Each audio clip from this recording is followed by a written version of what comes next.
Before unlocking the secrets of GM's past, we need to understand the core of tabletop role-playing games. They were meant as a chance to come together with friends, with family, to gather around a table, a common area, a fireplace, nowadays over the internet, and to share in stories of fantastic heroes, adventures, plots, intrigue, and so forth.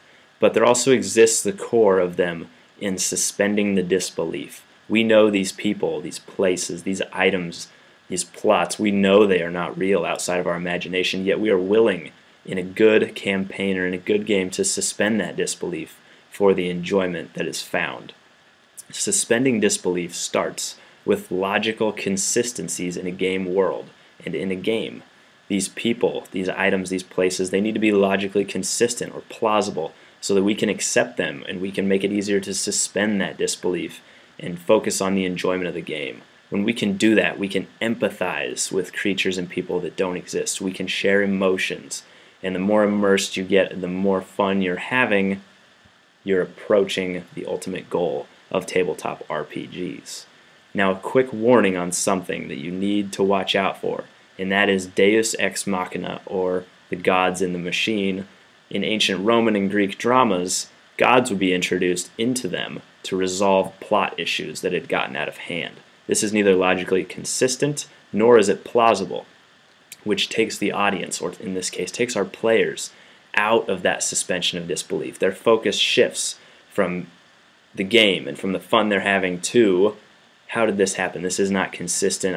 I can't suspend the disbelief under these circumstances. These can be in terms of people, items introduced, anything that is introduced solely to affect the plot or to save something. That is Deus Ex Machina. That is something that will destroy the suspension of disbelief and that you need to watch out for. So, as we move forth to unlock these secrets, to unlock things to make our games better, you need to start with the core. You need to be able to suspend the disbelief and do that through logical consistencies and plausibility. Future GM Gems videos will highlight different areas on how to enhance non-player characters, magic items, and so forth. But let's explain really quickly what exactly is logical consistency or plausibility. Let's start with people. People need to be logically consistent in a manner that they are going to follow true motivations as people do in our world. You cannot have that super bad guy who's just evil to be evil. He needs to have some type of motivation behind that.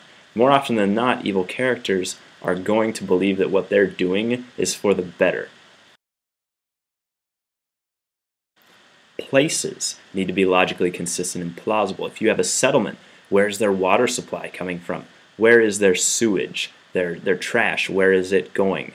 And where is the economy? You need to have these things at least laid out in your mind so that there is a consistency to them. Settlements cannot exist without water, they cannot exist without some type of waste management system, and they cannot exist, certainly, without an economy.